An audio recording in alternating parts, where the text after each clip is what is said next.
J'écouterai ce que dit Dieu, car il est droit pour qui l'écoute. Sa paix divine est sur tous ceux qui vont à lui quand vient le doute.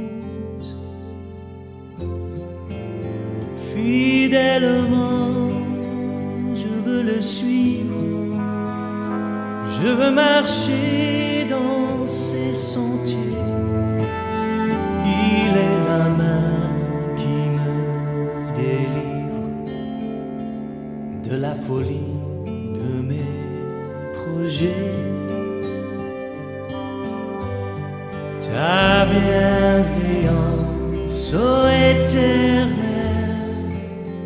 vaut mieux que tout ce que j'ai vu. Ma délivrance est sous ton aile, sur le rocher de ton salut. Ta bienveillance, ô Éternel, vaut mieux que tout ce que j'ai vu. Ma délivrance est sous ton aile, sur le rocher de ton salut.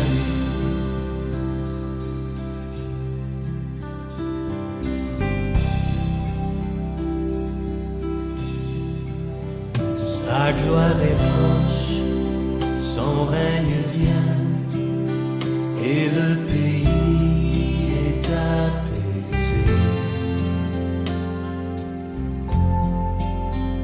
Lorsque la crainte est en chacun, lorsque son nom est exalté, marchons en paix, suivant son pas, en justice et en vérité. Recevons tout ce qu'il voudra, ce que sa main veut nous donner. Ta bienveillance, ô Éternel, vaut mieux que tout ce que j'ai vu. Ma délivrance est sous ton aile, sur le rocher de ton salut. Ta bienveillance, ô Éternel, vaut mieux que tout ce que j'ai vu. Ma délivrance est sous ton aile, sur le rocher de ton salut.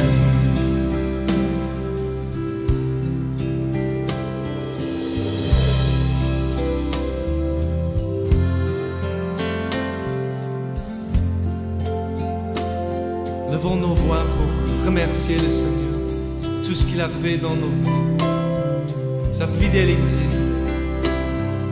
sa bonté.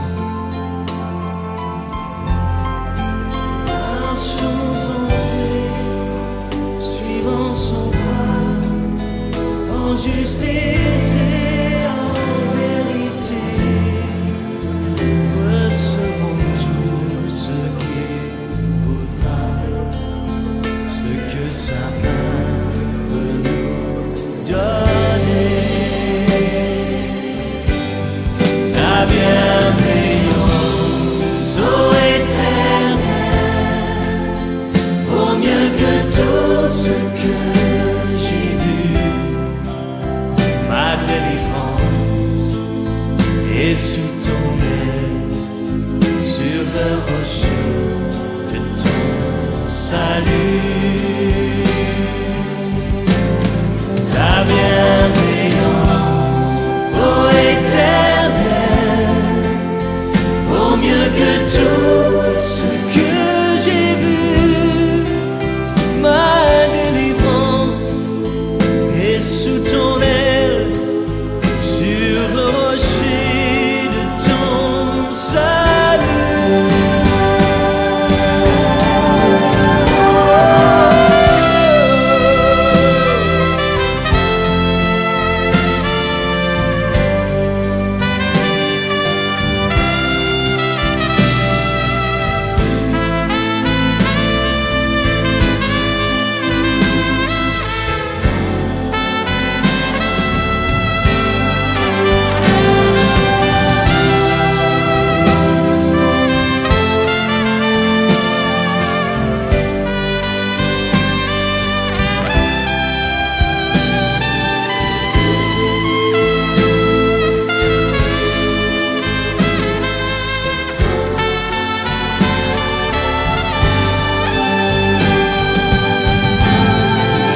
sommes dans la joie de nous retrouver ce mardi 3 novembre 2020.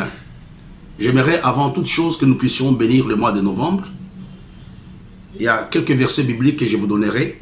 Le premier texte, je ne mendierai pas mon pain, c'est dans le livre de Psaume 37, verset 25. Je possède mes possessions. Abdias, chapitre 1, verset 17. Mon travail est récompensé. 1er Chronique, chapitre 15, verset 7. Je ne planterai plus pour que les autres récoltent. Isaïe 65, verset 22 au verset 25. Dieu me délivre du pouvoir de la tombe et me rachète de la mort. Osée, chapitre 13, verset 14. J'accomplis mon but et mon destin. Colossiens chapitre 4, verset 17.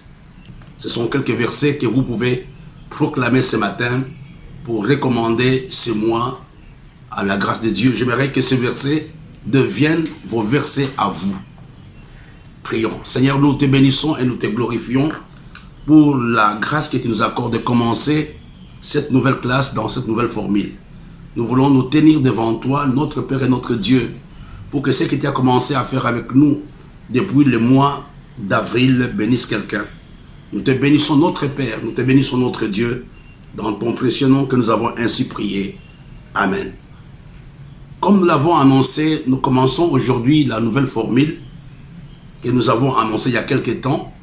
Nous allons avoir des sessions par semaine, tous les mardis, de 8h à 8h30, et tous les vendredis de 8h à 8h30. Donc nous avons rectifié, nous avons réajusté les heures selon la demande de certaines personnes. Donc ils disent que 9h c'est un peu tard, mais à 8h il y a la possibilité que certaines personnes suivent directement l'enseignement. Nous bénissons le Seigneur pour tout ce que vous faites pour chacun d'entre nous. Ce matin, je voudrais commencer cette nouvelle classe ou ce nouveau mois par, je peux appeler cela une parenthèse si vous voulez très bien. Et j'ai intitulé la parenthèse de ce matin, les nouvelles idées. Les nouvelles idées, c'est très important que vous reteniez ces messages au début de ce mois.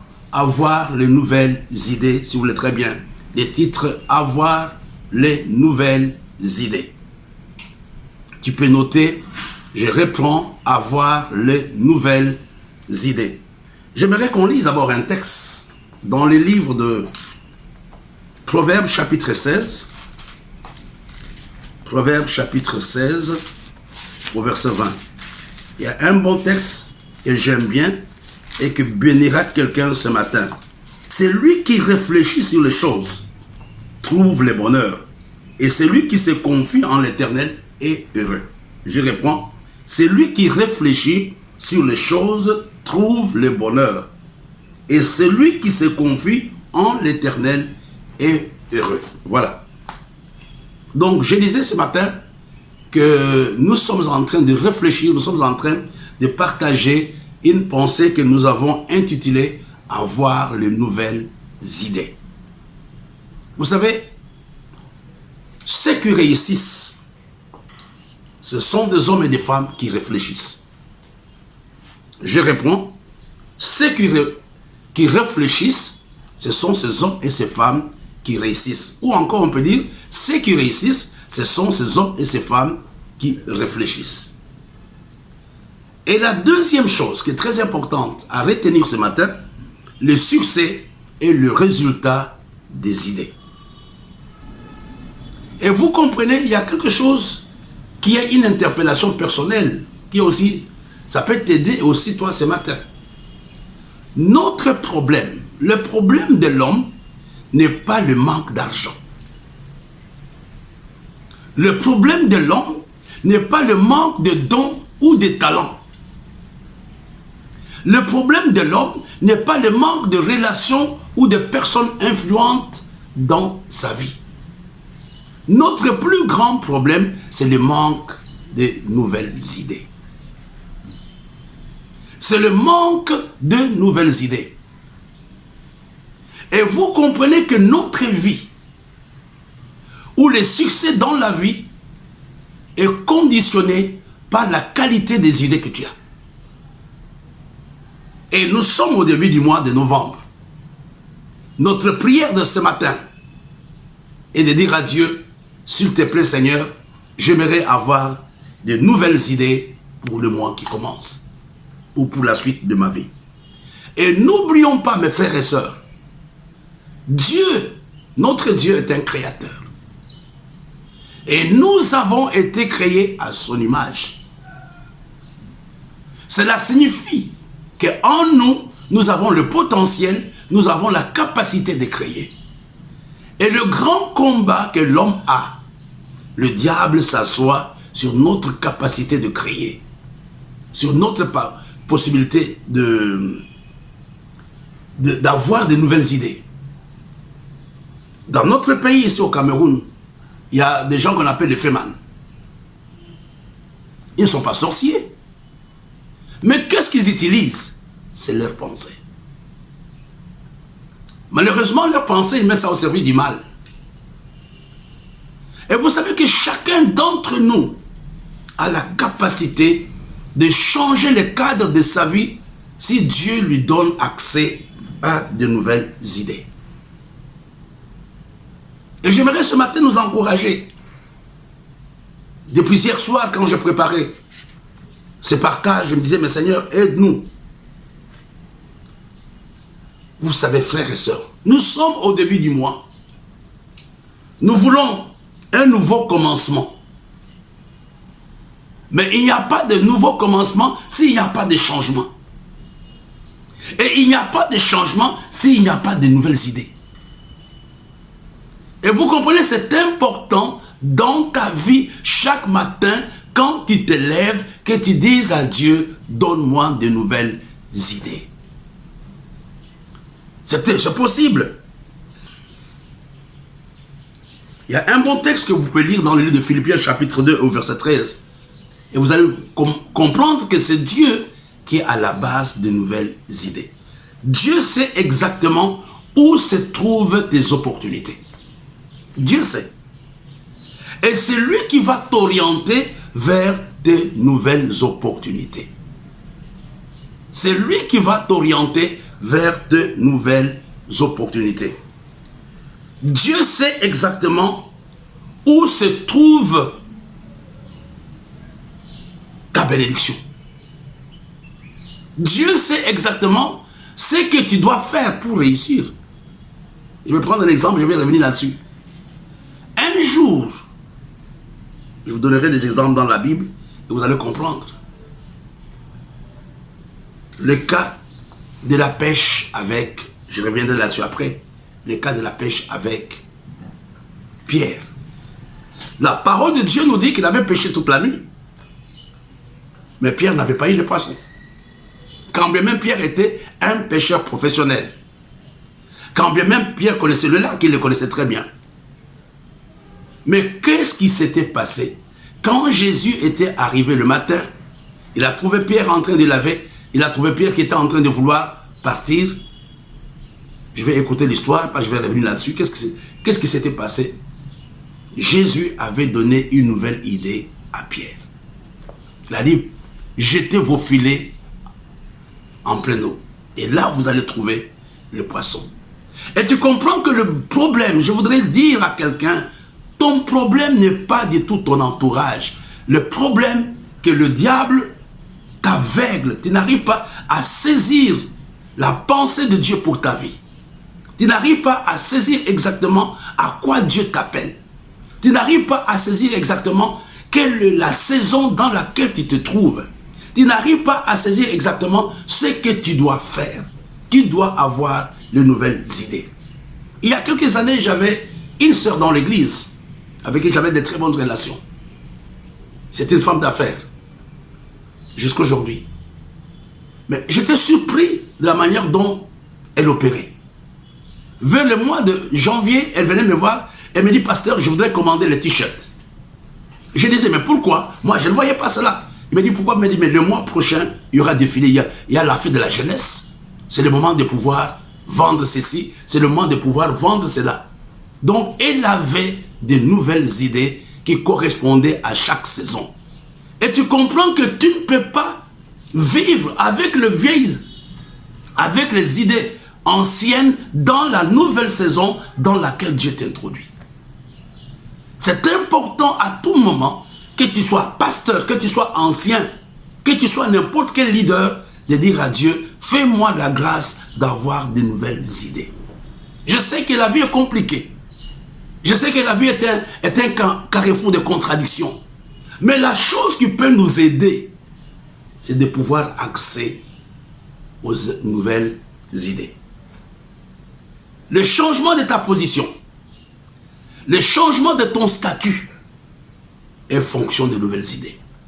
Il y a un bon texte qu'on va voir dans le livre de Genèse, au chapitre 41. Genèse chapitre 41. C'est un texte que nous connaissons à partir du verset 33 jusqu'au verset 40. Pour l'économie du temps, vous allez le lire. Genèse chapitre 41, verset 33 jusqu'au verset 40. Maintenant, que Pharaon choisisse un homme intelligent et sage, qu'il le mette à la tête du pays d'Égypte. Que Pharaon établisse des commissaires sur le pays pour lever 1/5 des récoltes pendant les 7 années d'abondance. Qu'il rassemble tous les produits de ces bonnes années qui vont venir, qu'il fasse sous l'autorité de Pharaon des amas de blé, des approvisionnements dans les villes, qu'ils en aient la garde. Ces provisions seront en réserve pour le pays, pour les 7 années de famine qui arriveront dans le pays d'Égypte, afin que le pays ne soit pas consumé par la famine. La Bible nous dit, ces paroles plurent à Pharaon et à tous ses serviteurs. Et Pharaon dit à ses serviteurs, trouverions-nous un homme comme celui-ci, ayant en lui l'esprit de Dieu? Et Pharaon dit à Joseph, puisque Dieu t'a fait connaître toutes ces choses, il n'y a personne qui soit aussi intelligent et aussi sage que toi. Je t'établis sur ma maison et tout mon peuple obéira à tes ordres. Le trône seul m'élèvera au-dessus de toi. Donc nous voyons, frère, ici un exemple palpable de ce qu'une idée est capable de faire. La promotion de Joseph, qui va occuper une haute responsabilité en Égypte. À cette période, l'Égypte, c'est un peu comme les USA aujourd'hui. Joseph est établi comme premier ministre. Il y a même des gens qui disent Joseph était établi comme vice-pharaon. Qu'est-ce que Joseph avait fait? Joseph avait vendu ses idées. Pas vendu, il avait donné des idées à Pharaon. Et Pharaon avait agréé les idées de Joseph. Et automatiquement, le même jour, la nouvelle idée de Joseph avait changé son statut. Vous voyez, frères et sœurs, nous devons nous battre pour avoir la pensée de Dieu dans tel ou tel domaine. Dans tel ou tel domaine. Le grand problème que nous nous cramponnons aux vieilles idées. Nous sommes dans la monotonie. Nous sommes dans des choses qui ne nous ont même pas aidés. Nous sommes un peu comme Saül. Quand David arrive au front, qu'est-ce que Saül avait fait? Saül a pris l'armure qu'il avait utilisée, qu'il ne l'avait même pas aidé lui-même. Et il va donner ça à David. Il dit à David, prends ça. Et David a pris l'armure de Pharaon, non de Saül plutôt. Il a essayé de l'utiliser, ça n'a pas marché. Il a jeté cette armure. Il a utilisé une nouvelle idée qu'il avait. C'était quoi? C'était prendre les cailloux qui étaient dans sa gibecière, etc. Et il a tué Goliath. Et souvent, nous léguons les idées, nous léguons les pensées qui ne nous ont même pas servi nous-mêmes. Et nous voulons à tout prix à marcher dans ces vieilles idées-là. Dans cette méthode-là qui ne t'a pas aidé. Pourquoi tu te cramponnes? Pourquoi tu veux léguer ça aux autres? Pourquoi tu veux que les autres fassent ça? La pensée de ce matin, Seigneur, je voudrais avoir une nouvelle idée dans ce que je fais. Ton ministère peut changer, ton business peut changer, tes relations peuvent changer si tu as seulement une nouvelle idée. Je parle à quelqu'un ce matin. Nous voyons comment Joseph va changer sa vie à cause des idées. Et Pharaon même atteste que les idées que Joseph avait données étaient des idées qui venaient de Dieu. La communion que nous avons avec Dieu nous aide à avoir de nouvelles idées. Peut t'aider à avoir de nouvelles idées. Il y a un autre exemple de la Bible que nous connaissons très bien. Le cas d'Isaac. Dans le livre de Genèse au chapitre 26. Bientôt on va terminer. Genèse chapitre 26. À partir du verset 1 jusqu'au verset 3. La Bible nous dit, il y eut famine dans le pays, outre la première famine, qui eut lieu du temps d'Abraham. Et Isaac alla vers Abimelech, roi des Philistins, à Guérar. L'Éternel lui apparut et lui dit, ne descends pas en Égypte, demeure dans le pays que je te dirai. Séjourne dans ce pays, je serai avec toi et je te bénirai.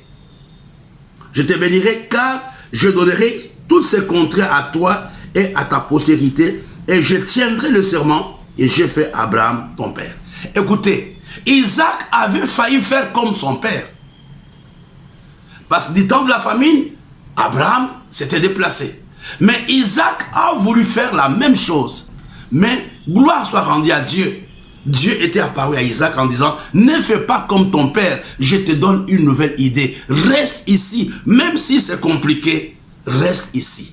Et je te bénirai en étant ici. Le tout n'est pas de changer de pays. Le tout n'est pas de changer le ministère. Le tout n'est pas de changer les pasteurs. La chose la plus importante, c'est d'avoir une nouvelle idée. J'aimerais parler à quelqu'un ce matin. Peut-être tu voudrais partir de quelque part. Mais Isaac voulait faire la même chose. Mais Dieu lui avait donné une nouvelle idée. Nous allons prendre deux exemples types aussi pour terminer. Dans les cas, dans le Nouveau Testament, dans le livre de Luc, nous avons vu ça tout à l'heure. Luc chapitre 4, je pense. Non, Luc chapitre 5. Luc chapitre 5. Nous l'avons vu tout à l'heure. 5, verset 4 jusqu'au verset 6. La Bible nous dit, lorsque lui cessait de parler, il dit à Simon, avance en pleine eau et jetez vos filets pour pêcher. Simon lui répondit, maître, nous avons travaillé toute la nuit sans rien prendre. Mais sur ta parole, je jeterai le filet. Et quand vous lisez dans la suite, il avait pu avoir beaucoup de poissons. Ce n'était pas seulement pour manger parce que c'était une pêche industrielle. Ça signifie qu'il avait pu aussi avoir l'argent. Il avait fait un bon commerce. Ils ont eu une bonne vente, etc. Et vous comprenez, quelle était la grâce? Pourquoi est-ce que le business de Pierre avait changé ce jour-là? Pourquoi Pierre, s'il avait des jours, il avait payé en vendant les poissons, pourquoi ça avait changé? C'est parce que Pierre avait reçu une nouvelle idée de la part de Jésus qui lui avait dit, avance en pleine eau et jetez vos filets pour pêcher.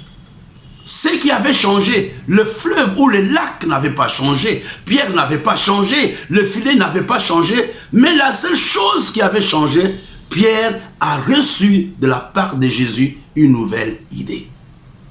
J'aimerais pour ce mois de novembre que Dieu nous donne une nouvelle idée dans l'église, que Dieu nous donne une nouvelle idée dans le mariage, que Dieu nous donne une nouvelle idée dans nos relations. J'ai toujours dit, la monotonie est l'ennemi de l'excellence. La routine, les habitudes. Et vous voyez ici Pierre, son business change. Pourquoi? À cause de la nouvelle idée. Nous sommes en novembre. Dans quelques jours, je pense dans moins de 60 jours, l'année 2020 sera à sa fin. Tu as besoin d'une nouvelle idée pour l'année 2021?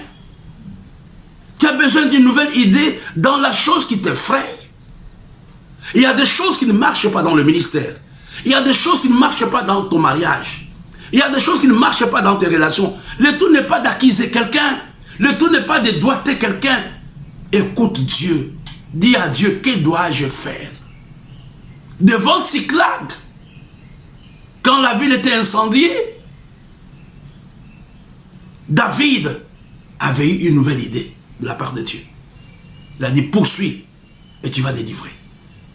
Ce matin, je voudrais t'encourager à commencer ce mois, à commencer cette classe, moi le premier, avec une nouvelle idée de la part de Dieu. Que ce soit dans nos relations de tous les jours. Quand tu as eu, je vais te dire, le diable te connaît. Le diable nous connaît. La nouvelle idée désarme le diable. La nouvelle idée désarme tes ennemis.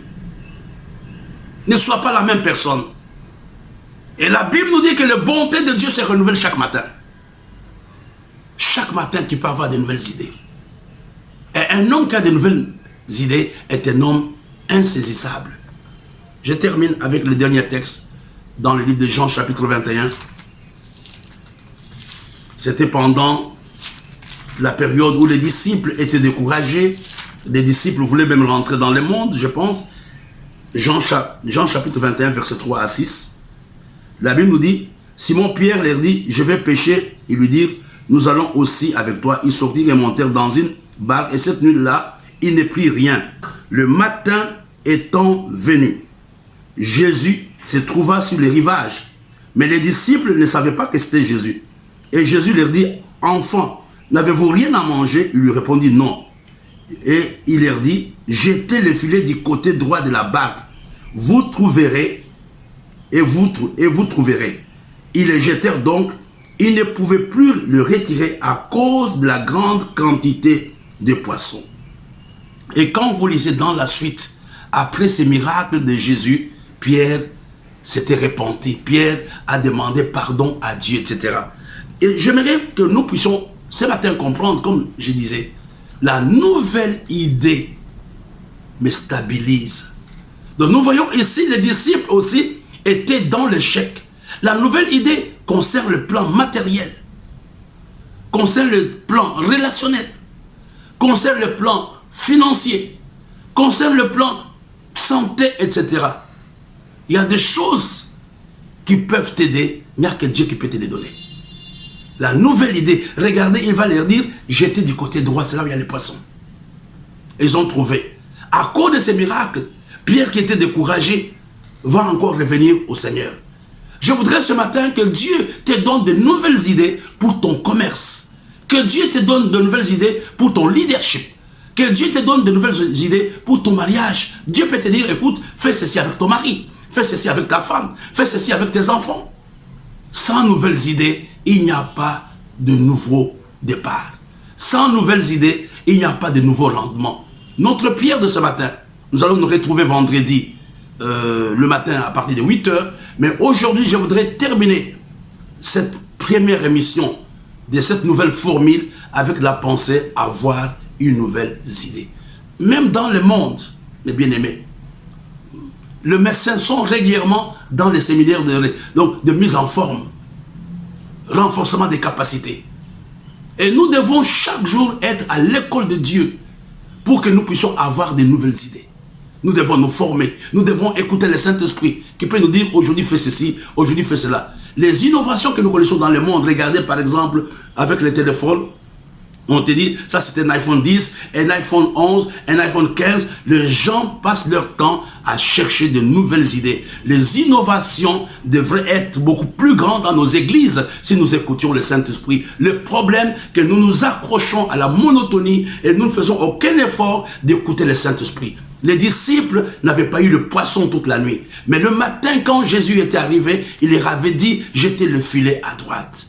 Il y avait famine. Grâce aux nouvelles idées de Joseph, le pays, l'Égypte, était sorti de la crise dans laquelle elle allait sombrer. Je parle à quelqu'un qui est dans une crise, qui est dans un problème difficile, qui est dans un problème d'incompréhension. Tes collaborateurs ne te comprennent pas, ta femme ne te comprend pas, tes enfants ne te comprennent pas. Ce matin, mets-toi devant Dieu en disant, donne-moi une nouvelle idée pour le mois qui commence, pour toutes les difficultés par lesquelles je passe. Nous sommes arrivés à la fin de notre programme de ce matin.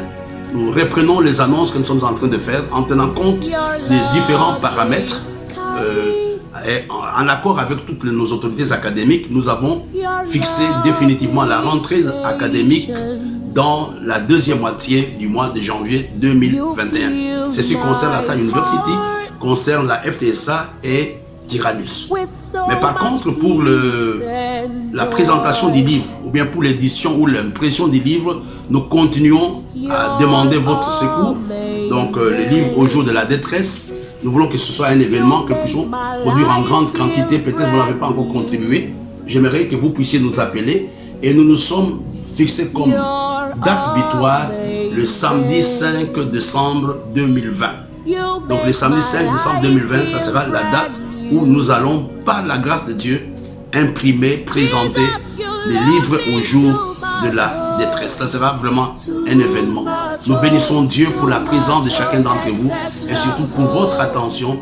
Que Dieu vous bénisse. Rendez-vous ce vendredi à 8h. Amen. Too much, oh, excess love, oh.